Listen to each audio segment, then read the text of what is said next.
Close your eyes for a moment and imagine this.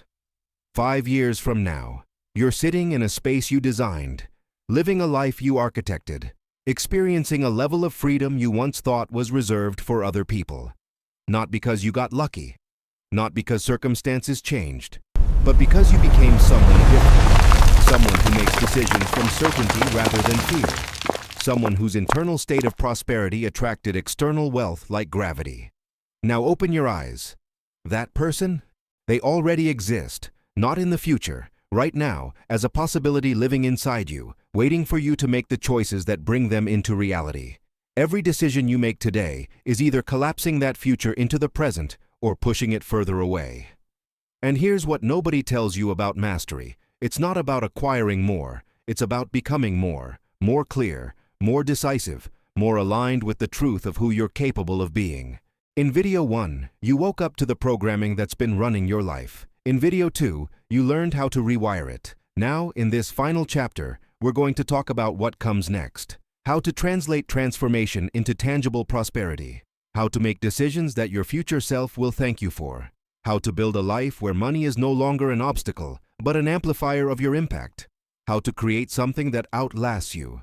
Because the real question isn't just, how do I get rich? It's, who do I need to become to sustain wealth, to steward it wisely, to use it as a force for good, and to build something that matters. That's what mastery is about, and that's where we're going today. Let me tell you about a moment that changed everything for me. I was standing at a crossroads. I had 2 job offers on the table. One was safe, comfortable, predictable. Good salary, benefits, clear path. The other was risky, uncertain, requiring me to bet on myself in ways that terrified me. And I realized something. Every significant chapter in my life had begun with a decision that scared me. Not reckless choices, but calculated risks, where the potential for growth outweighed the comfort of staying put. I took the risk. And it didn't work out the way I planned. It worked out better. Not because everything went smoothly. It didn't. But because the person I had to become to navigate that path was capable of opportunities the old version of me would have never even seen. The decision didn't just change my circumstances, it changed me. And changing me changed everything. This is what most people don't understand about wealth. It's not created by opportunities. It's created by the decisions that position you to recognize and seize opportunities. Every day you're making hundreds of micro decisions that are either compounding toward prosperity or toward mediocrity. What you eat, what you read, who you spend time with, how you invest your evening hours, whether you have the difficult conversation or avoid it. These aren't trivial choices. They're votes for a particular future. Robert Greene writes extensively about the power of strategic thinking, the ability to see beyond the immediate and calculate several moves ahead. Most people make decisions based on short-term comfort. They choose the path of least resistance, the option that feels easiest right now, the familiar over the transformative. And then they wonder why their lives look the same year after year. Strategic decision-making operates from a different framework. It asks, who do I need to become to create the future I want? What would that version of me decide in this moment? Not, what do I feel like doing? But what decision will my future self thank me for? This single shift in decision-making criteria is worth millions of dollars over a lifetime. Let's get practical. You're facing a decision right now about whether to invest in yourself, whether it's education, coaching, a business opportunity, or simply the time required to develop a new skill. Your scarcity mind says, I can't afford it. Your prosperity mind asks, can I afford not to? What's the cost of staying where I am? This isn't about being reckless. It's about understanding that your earning potential is directly tied to your capabilities, and capabilities are built through investment. Here's a framework that's transformed how I evaluate decisions. The 10-10-10 rule. How will this decision affect me in 10 minutes? 10 months? 10 years? Most people only consider the 10-minute impact, the immediate feeling, the instant gratification or discomfort. But wealth is built by people who optimize for the 10-year impact, even when it means enduring discomfort in the 10-minute window. Choosing to wake up early and invest in your growth? 10 minutes. Uncomfortable. 10 months. You've built a skill that opens new opportunities. 10 years. You've become someone whose capabilities command premium compensation.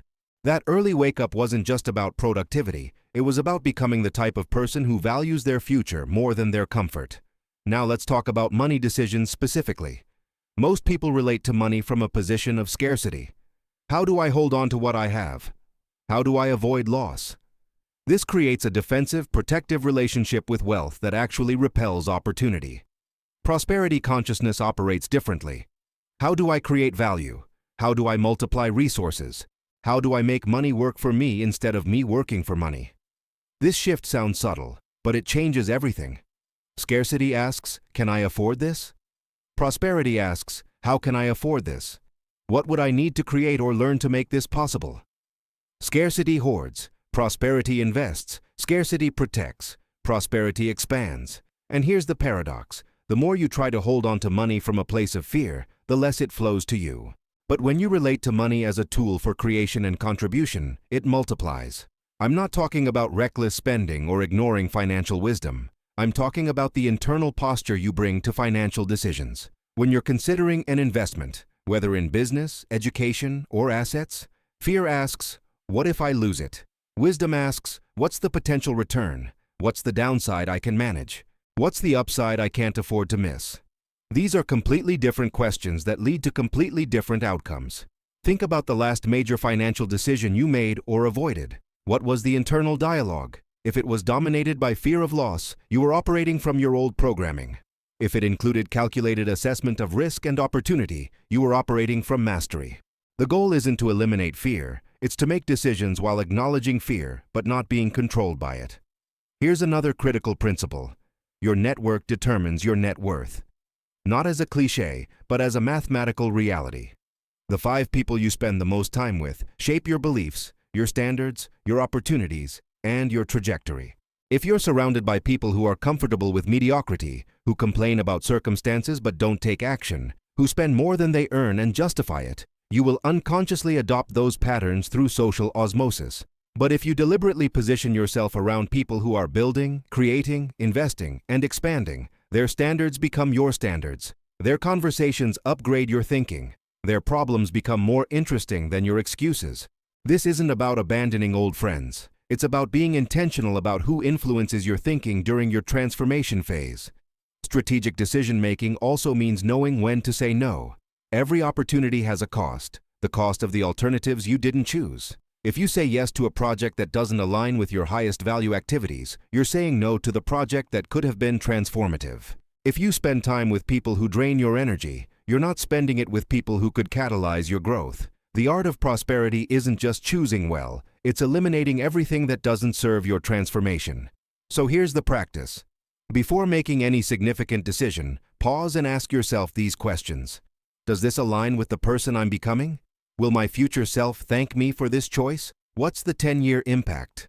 If I were already at my income goal, would I still make this decision? Let these questions filter out the choices driven by fear, obligation, or old programming, leaving only the decisions that serve your highest trajectory. The silent mistake that's been destroying your prosperity? It's been making decisions from your current state instead of your desired state. It's been choosing based on who you've been instead of who you're becoming. But every time you make a decision that your future self would make, you accelerate the timeline of your transformation. You become that person a little bit faster, and as you become them, the prosperity you're seeking becomes inevitable. Let's talk about something that nobody wants to hear, but everyone needs to understand. You can have the perfect strategy, the best opportunities, and all the knowledge in the world, and still fail if you can't manage your energy and emotional state. I've watched brilliant people burn out. I've seen talented individuals sabotage themselves. I've witnessed people achieve success only to destroy it because they never learned how to sustain excellence. Your body is not a machine that you can run at maximum capacity indefinitely. Your mind is not an endless resource you can drain without consequence. Your emotional system is not something you can ignore while you hustle toward your goals. These are the foundations of everything you're building. And if the foundation crumbles, nothing else matters. Research in performance psychology consistently shows that peak performers across all domains, athletes, artists, entrepreneurs, leaders, share one critical trait. They're masters of recovery. Not masters of grind, masters of hustle, masters of sacrifice, masters of the strategic oscillation between intense effort and complete renewal. They understand that human beings are rhythmic, not linear. We're designed for waves of intensity followed by periods of integration, not constant output. But our culture worships overwork.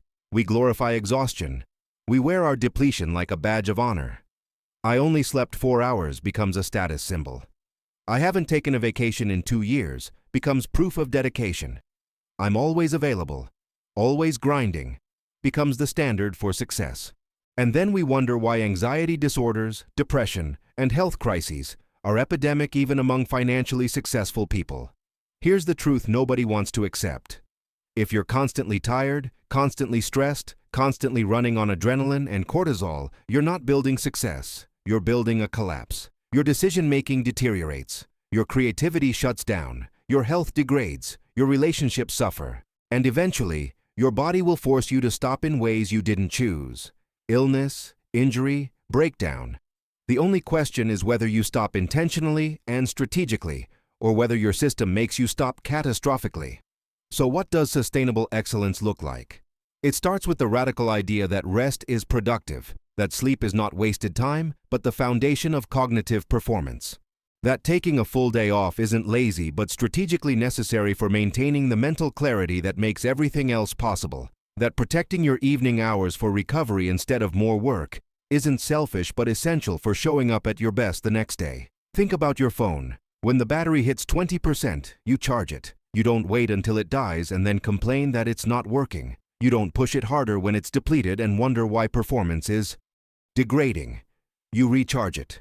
But somehow, we don't apply this basic logic to ourselves. We run ourselves into the red, ignore all the warning signs, and then wonder why we can't maintain the energy and focus needed for excellence. Your energy operates on multiple levels. Physical energy, determined by sleep, nutrition, movement, and recovery. Mental energy, determined by focus, learning, problem-solving, and periods of mental rest. Emotional energy, determined by the quality of your relationships, your stress management, your capacity to process feelings instead of suppressing them. Spiritual energy, determined by whether you're connected to purpose, meaning, and something larger than yourself. Most people are bankrupt in at least 2 of these areas while trying to succeed through willpower alone. They're sleeping 5 hours, eating garbage, never exercising, and wondering why they don't have the energy to build their dreams. They're constantly stressed, never processing emotions, avoiding difficult conversations, and surprised when they feel anxious and depressed. They're working on things that don't matter to them, disconnected from purpose, going through the motions, and confused about why success feels empty even when they achieve it. Sustainable prosperity requires you to be a steward of all 4 energy systems. This isn't self-help fluff. It's hard-edged performance science. When you sleep 7 to 8 hours consistently, your cognitive function improves by up to 30%. When you move your body daily, you reduce stress hormones and increase neuroplasticity. When you eat to fuel performance rather than comfort, your energy stabilizes and your mental clarity sharpens. These aren't optional, they're foundational. And here's what's interesting. The highest performers aren't successful despite taking care of themselves. They're successful because they take care of themselves. They understand that their body and mind are the instruments through which all success is created. If the instrument is poorly maintained, degraded, or broken, it doesn't matter how good your strategy is. You can't execute at the level required to build lasting wealth and impact. Now let's talk about emotional mastery, because this is where most people completely miss the mark. They think emotions are something to control, suppress, or overcome. But emotions aren't the enemy. They're information. They're your nervous system's way of communicating what's happening beneath conscious awareness. And when you learn to read them accurately and respond skillfully, they become one of your greatest assets. Fear, for example, isn't always a stop sign. Sometimes it's just your system saying, "This is new. Be aware." Anger isn't always destructive. Sometimes it's your boundaries communicating that something isn't acceptable. Sadness isn't always depression. Sometimes it's the necessary processing of loss that allows you to move forward. The problem isn't having emotions. It's not knowing what they're telling you and how to work with them effectively. High-level emotional intelligence means you can feel intensely without being controlled by what you feel. You can acknowledge fear and still take the necessary action. You can experience disappointment without letting it define your identity. You can sit with discomfort instead of immediately reaching for distraction or numbing. This capacity to be with your experience without being hijacked by it is what separates those who sustain success from those who achieve it briefly and then lose it. Studies in emotional regulation show that people who can maintain equilibrium in the face of challenge dramatically outperform those who are emotionally reactive, not because they don't feel, but because they've developed the capacity to observe their internal experience, understand what it's signaling, and choose their response rather than reacting automatically. This is a learnable skill, but it requires practice. Here's a practice that changes everything. Create a daily energy audit. At the end of each day, ask yourself, what gave me energy today? What drained it? What did I do that moved me toward my goals? What did I do that kept me stuck? Track this for 30 days, and patterns will emerge. You'll see clearly what activities, people, and choices are building your capacity versus depleting it. Then you can make intentional adjustments.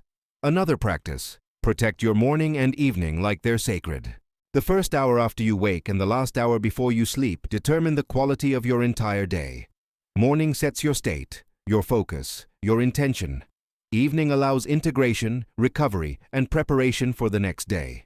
If you start your day by immediately reacting to other people's agendas, emails, messages, news, you've lost before you've begun.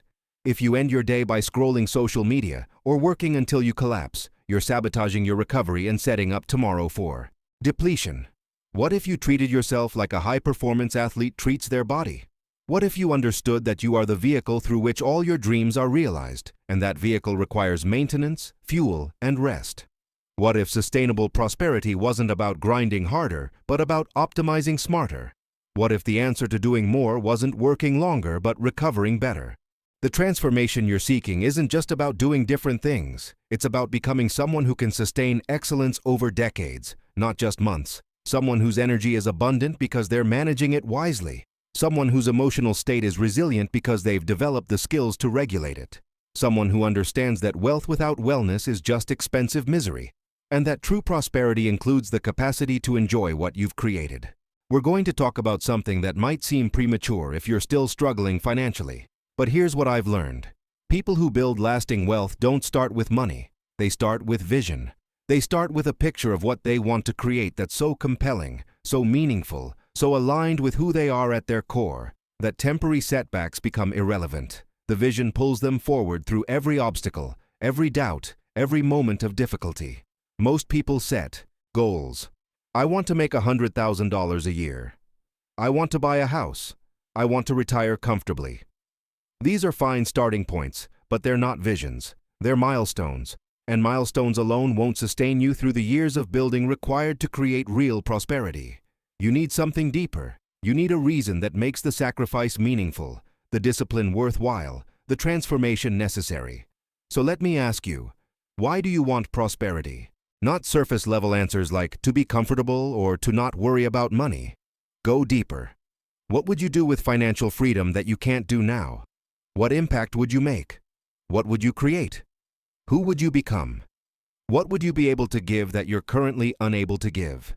This is where the real motivation lives, in the vision of what becomes possible when money is no longer an obstacle. I remember the moment my vision crystallized. I was watching my parents, late in life, still working jobs they didn't love because they needed the money. And I realized, I don't just want to be comfortable.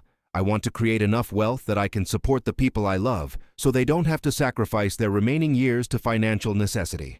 I want to fund projects that matter. I want to create opportunities for others. I want to build something that outlasts me and makes the world a little bit better than I found it. That vision changed everything. Suddenly, getting up early wasn't a sacrifice. It was an investment in the people I love and the impact I want to make.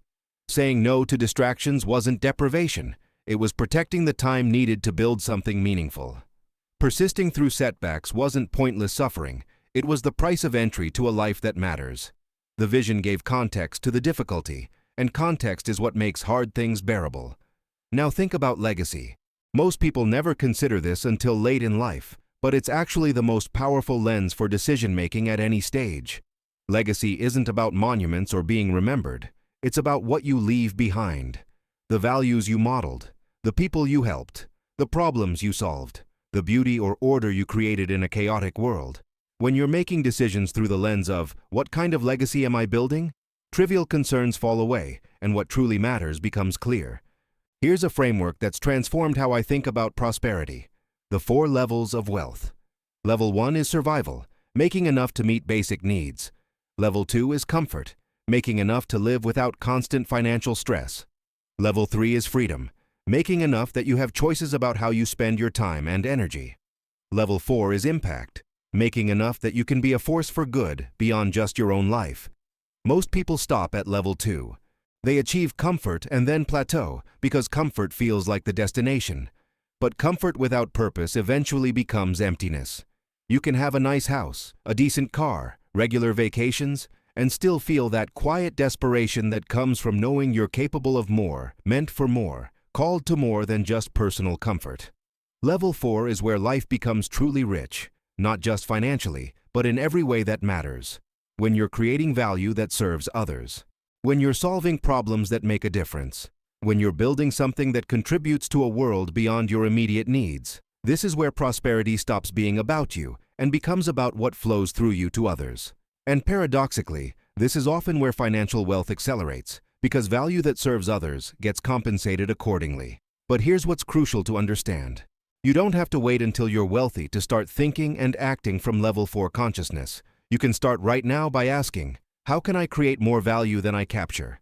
How can I contribute more than I consume? How can I use whatever resources I currently have, time, skills, attention, energy, to make someone else's life better? This shifts you from scarcity consciousness to abundance consciousness immediately, even before the bank account reflects it.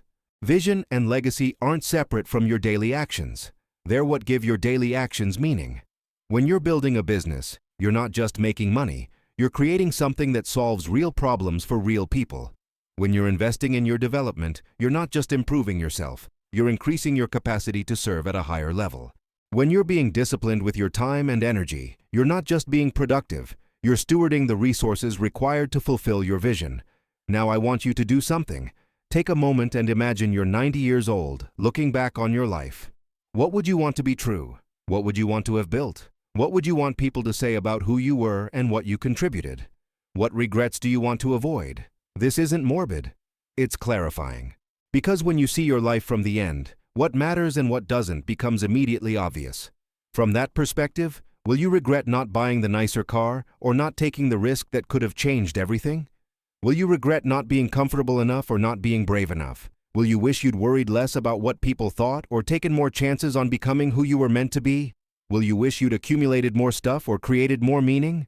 These questions cut through all the noise and excuses and fear. They reveal that most of what we worry about doesn't actually matter. And the things that do matter are often the things we're avoiding because they're difficult.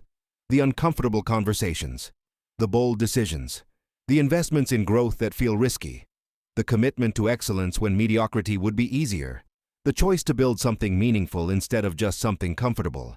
Your vision is what makes the hard parts worthwhile. Your legacy is what makes the temporary discomfort meaningful. And your prosperity, true prosperity, not just money in the bank, is the natural result of aligning your daily actions with a vision worth building toward and a legacy worth leaving behind. Research in motivation and performance consistently shows that people with a clear sense of purpose dramatically outperform those motivated solely by external rewards. Purpose provides resilience in the face of setback. It provides energy when willpower is depleted. It provides meaning that makes sacrifice feel like investment rather than deprivation. This isn't optional. It's the difference between those who sustain success over decades and those who burn out chasing goals that don't actually fulfill them. So if you're feeling stuck, if the motivation is fading, if you're wondering whether the effort is worth it, the answer isn't to push harder. It's to connect more deeply to why you're doing this. What's the vision that makes your heart beat faster? What's the impact you want to make? What's the legacy you want to leave? Let that pull you forward. Let that inform your decisions. Let that give context to the difficult days and the uncertain moments. Because here's the final truth. You're going to spend the next 5 years of your life somewhere, doing something, becoming someone. The only question is whether you're going to be intentional about it or whether you're going to drift and then wonder where the time went. Mastery isn't about perfection. It's about direction. It's about waking up each day and making choices that align with the vision you're building toward, even when it's hard, especially when it's hard. Everything we've covered in this trilogy has been building toward this moment, the awareness of your programming, the process of rewiring it, the strategies for focus and decision-making, the practices for sustainable energy, the vision that gives it all meaning. Now we need to talk about the most critical piece, embodiment. Actually becoming the person who lives at the level of prosperity you desire. Because here's what stops most people. They understand the concepts, they know the strategies, but they're still operating from their old identity. They're trying to create a level 4 life while still thinking and feeling like a level 1 or 2 person. And that internal-external mismatch creates constant friction, self-sabotage, and ultimately, a return to the familiar patterns. Embodiment means your new identity isn't something you're trying to be. It's who you are. It's not an act you perform when you remember. It's the default setting you operate from automatically. When opportunity appears, you don't have to convince yourself you're worthy. You know you are. When challenges arise, you don't collapse into fear. You respond from certainty. When decisions need to be made, you don't agonize. You choose from clarity. How do you get there? Through the daily practice of acting as if you're already the person you're becoming. Not as pretense or delusion, but as practice. Every single day you ask yourself, how would the version of me already living my desired reality handle this situation? Then you do that thing. You make that choice. You take that action, even when it feels uncomfortable, especially when it feels uncomfortable. This is where most personal development fails people. They're told to visualize, to affirm, to think positively. But they're not told that transformation happens in the nervous system, not just in the mind. Your body has to feel safe with expansion. Your emotional system has to learn that success isn't dangerous. Your entire being has to update to match your new identity, or you'll unconsciously sabotage yourself back to familiar territory. So you practice embodiment through your physiology. You stand like someone who's confident. You breathe like someone who's calm and centered. You move through space like someone who belongs and has value. Not fake it till you make it. Embody it until you are it. Your brain learns through experience, and you can create that experience through how you inhabit your body right now. You practice embodiment through your language. Stop saying, I'm trying to, and start saying, I am. Stop saying, I hope, and start saying, I will. Stop saying, I can't afford it, and start asking, how can I afford this? Words shape reality, not mystically, but neurologically. The language you use creates the neural pathways that determine what you notice, what you believe is possible, and what actions you take. You practice embodiment through your environment. Your space should reflect the person you're becoming, not the person you've been. If your environment is chaotic, cluttered, or depressing, you're training your nervous system every single day that you're someone who lives in chaos. Create order. Create beauty. Create an environment that says, someone successful lives here, even before the bank account says it. You practice embodiment through your associations. This bears repeating because it's that important.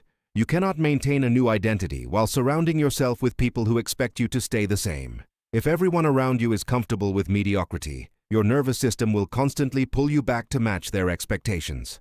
You need to be in environments where your growth is normal, where excellence is expected, where people are playing at a level that challenges you to rise. Now, here's what's beautiful about embodiment. It's a self-fulfilling prophecy. When you consistently act from your future identity, your brain starts to believe that's who you are. When your brain believes it, your behavior becomes automatic. When your behavior becomes automatic, your results change. And when your results change, the external world starts to reflect what's been true internally all along. I've watched this process unfold in my own life and in countless others. There's a moment, sometimes sudden, sometimes gradual, where you realize you're not trying to be different anymore. You are different. The discipline you used to force is now natural. The confidence you used to fake is now real.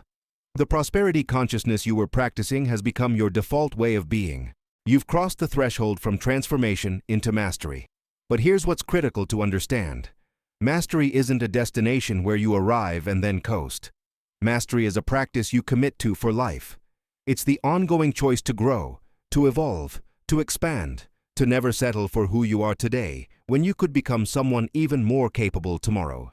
The most successful people I know aren't the ones who arrived. They're the ones who are still actively becoming, still learning, still pushing their edges, still committed to excellence. This is the difference between temporary success and lasting prosperity. Temporary success happens when external circumstances align. Lasting prosperity happens when you've become someone who creates success regardless of circumstances. Someone whose identity, habits, skills, and mindset are so aligned with wealth that it flows to you naturally, stays with you consistently, and multiplies through you effortlessly. So here we are at the end of this trilogy, but really, we're at the beginning of everything. You started this journey perhaps feeling stuck, frustrated, confused about why success wasn't matching your effort. You've traveled through awareness, seeing the programming that's been running your life. Through transformation, learning how to rewire it. Through mastery, understanding how to embody and sustain it. But all of this, every word, every concept, every strategy, is worthless if it stays as information in your head. Knowledge that doesn't translate into action is just entertainment. Understanding that doesn't lead to transformation is just sophisticated procrastination. You've invested hours in this trilogy not to know more, but to become more. And becoming requires action. Right now, in this moment, you're standing at a threshold. On one side is the familiar, the patterns you've always known, the identity you've always inhabited, the results you've always gotten. It's comfortable there, it's known, it's safe, and it's killing your potential day by day, year by year, slowly suffocating the person you were meant to become. On the other side is the unknown, the identity you're claiming, the patterns you're installing, the results you're creating. It's uncomfortable. There. It's uncertain. It requires courage. And it's the only path to the prosperity, impact, and fulfillment you've been seeking. You can't cross this threshold intellectually. You can only cross it through decision and action. Every single moment, you're either crossing that threshold or retreating from it. There's no neutral. You're either growing or shrinking, expanding or contracting, becoming your future self or reverting to your past self. The circumstances don't determine which direction you move. Your choices do. Your daily actions do.